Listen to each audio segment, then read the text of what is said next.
There comes a moment, not a loud one, not dramatic. It's quiet. You're standing in the same room, hearing the same excuses, feeling that same tight knot in your stomach, and something shifts. It's not a breakdown, it's not an explosion, it's a decision. You don't even realize it fully at first, but in that moment, something deep inside of you clicks. You've had enough. This is what people call the breaking point, but that's not what it really is. It's not you breaking. It's you waking up. It's your soul finally standing up inside of you and saying, I'm done participating in my own suffering. Now listen, reaching that point doesn't mean you suddenly have it all figured out. It doesn't mean the pain stops immediately. It doesn't mean you don't still feel guilty, scared, or confused. It just means this: something inside you has refused to keep shrinking just to survive someone else's chaos.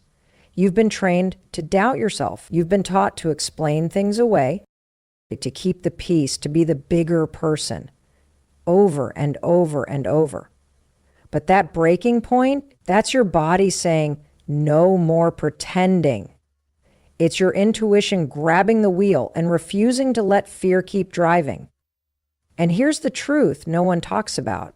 Walking away doesn't feel like strength in the moment. It feels like grief. It feels like failure, like giving up.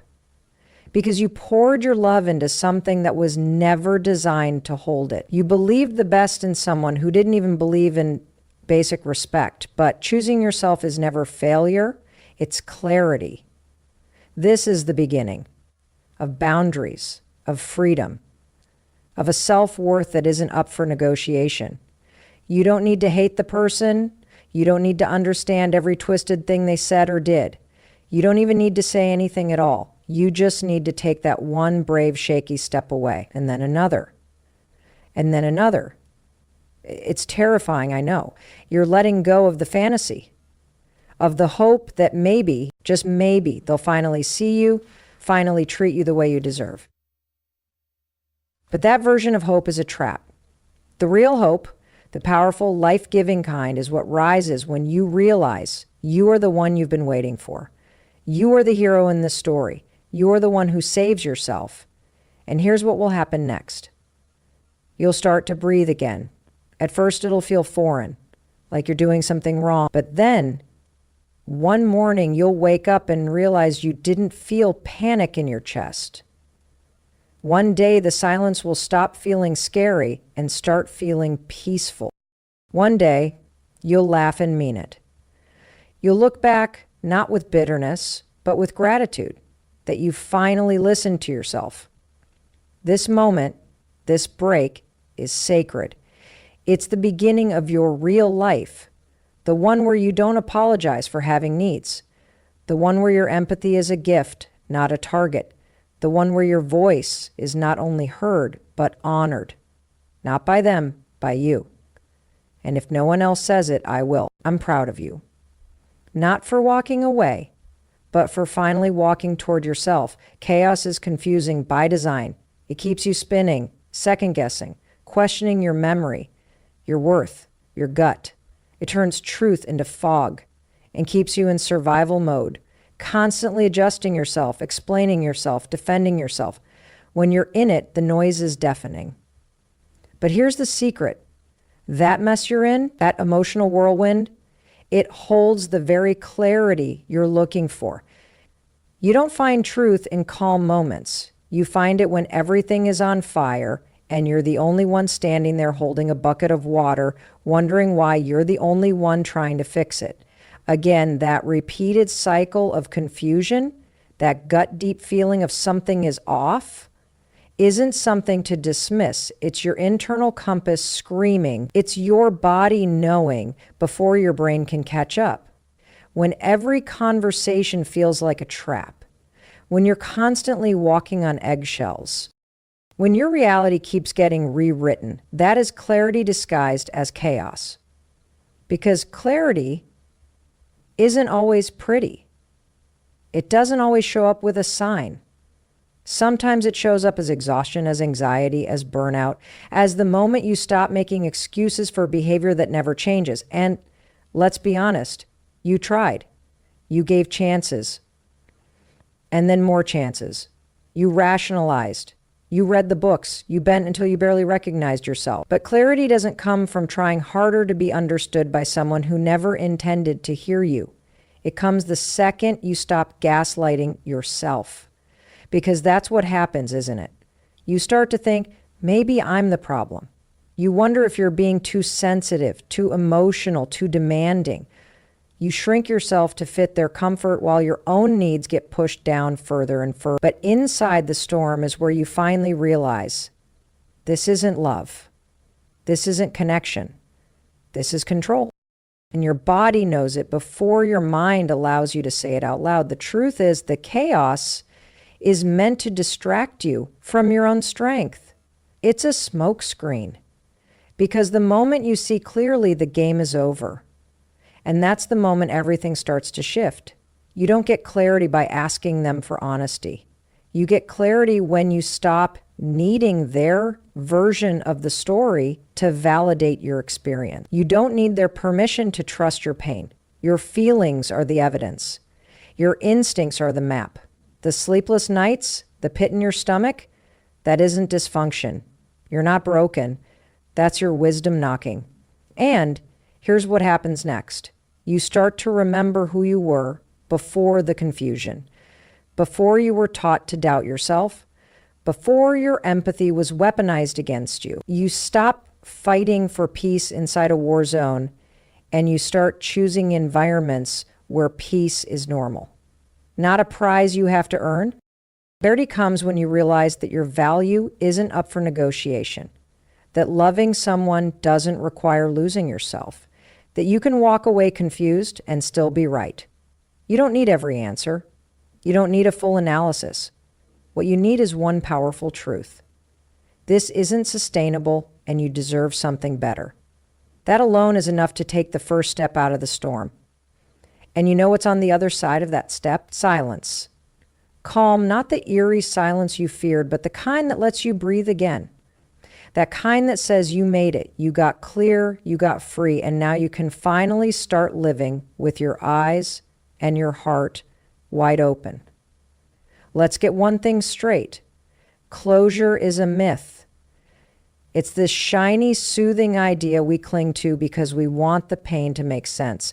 We want them to explain, to apologize, to own what they did and maybe even admit they were wrong. But the truth, most of the people who break you don't give you closure.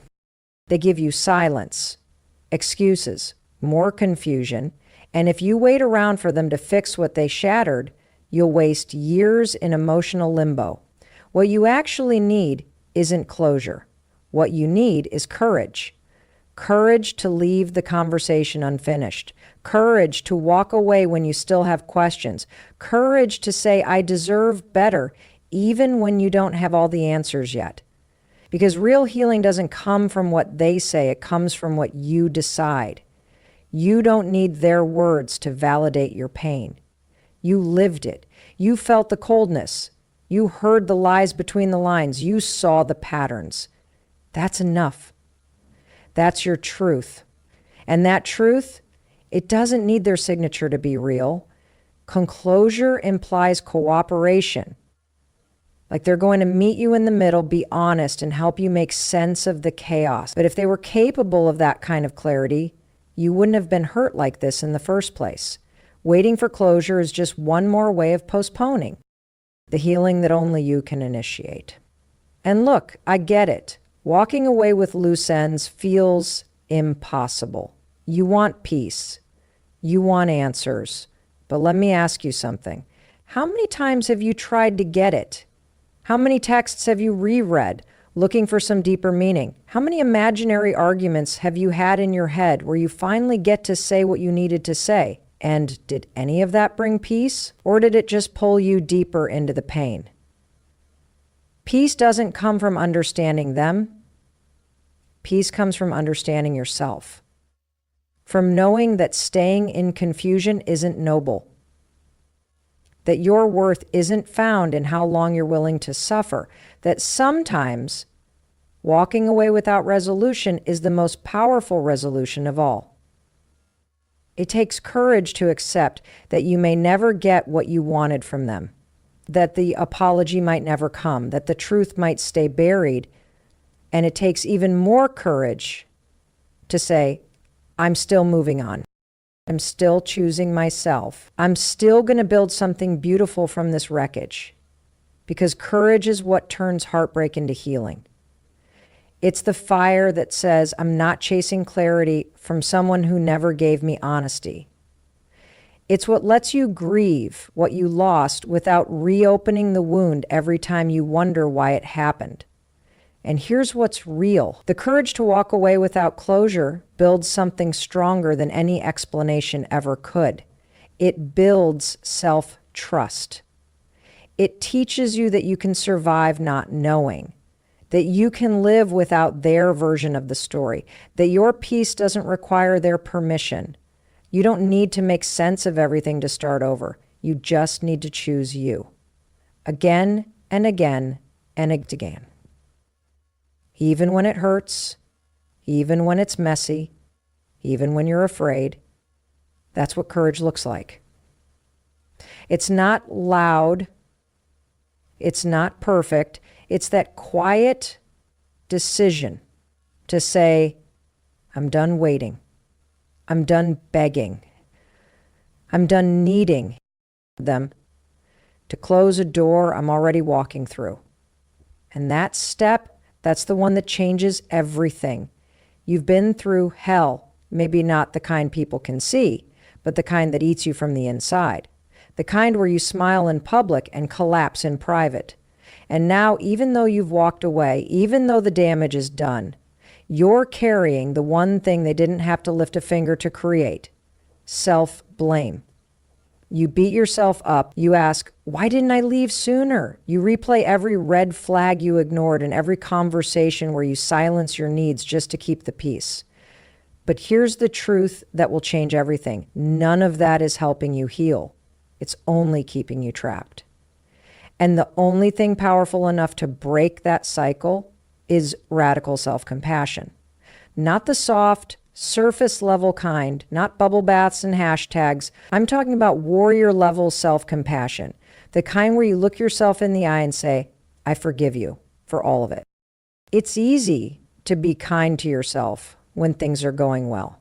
But real self-compassion shows up when you're raw, when you're in the middle of the shame spiral, when you feel foolish, when the voice in your head says, you let them do this to you. That's when you need to fight back with something stronger than blame. You need to meet that pain with truth. Because here's what's real. You didn't stay because you were weak. You stayed because you cared. You believed. You had hope. You saw the best in someone who showed you the worst. That's not a flaw. That's love. That's loyalty. That's your heart in motion. And it's nothing to be ashamed of. But now it's time to aim that same energy inward. The love, the belief, the loyalty. You gave it so freely to them. Now it belongs to you. Every time that critical voice shows up telling you what you should have done differently, talk back. Say, I was doing my best with what I knew at the time. That's not an excuse. That's a fact. And don't you dare minimize what you went through. People love to say, it wasn't that bad, or others have it worse. No, pain isn't a competition. Your story matters. Your scars are valid. What happened to you was real, and minimizing it just delays your recovery. So stop it. Stop apologizing for your own healing. Stop judging yourself for not being over it yet. Healing doesn't come from pretending. It comes from presence, from sitting in the discomfort and offering yourself the one thing no one else did, full, fierce compassion. Because here's what most people don't understand. Self-compassion doesn't make you weaker. It makes you unstoppable. It's the fuel that turns guilt into growth. It's what lets you own your story without drowning in it. It's what gives you the strength to say, yeah, I went through that, and I'm still here, and I'm rising. You want to change your life? Start with how you talk to yourself. Not just when you're proud, but when you're at your lowest. When you feel broken, that's the moment that matters. That's where power is born. Radical self-compassion is not about avoiding accountability. It's about reclaiming control. It's the decision to stop tearing yourself down for the past and start building something better from it. So be kind, fiercely kind, not because you've earned it, but because you need it. Because you're human, because you survived something that should have broken you, and that deserves your deepest respect. This isn't weakness. This is the work, and it's the work that sets you free. There comes a time when protecting your peace isn't just a nice idea. It's survival. It's not about being polite anymore. It's not about keeping the family happy or avoiding awkward conversations or being nice. It's about defending your mind like your life depends on it, because it does. You spent so long giving people the benefit of the doubt, making excuses for behavior that chipped away at your soul. You tolerated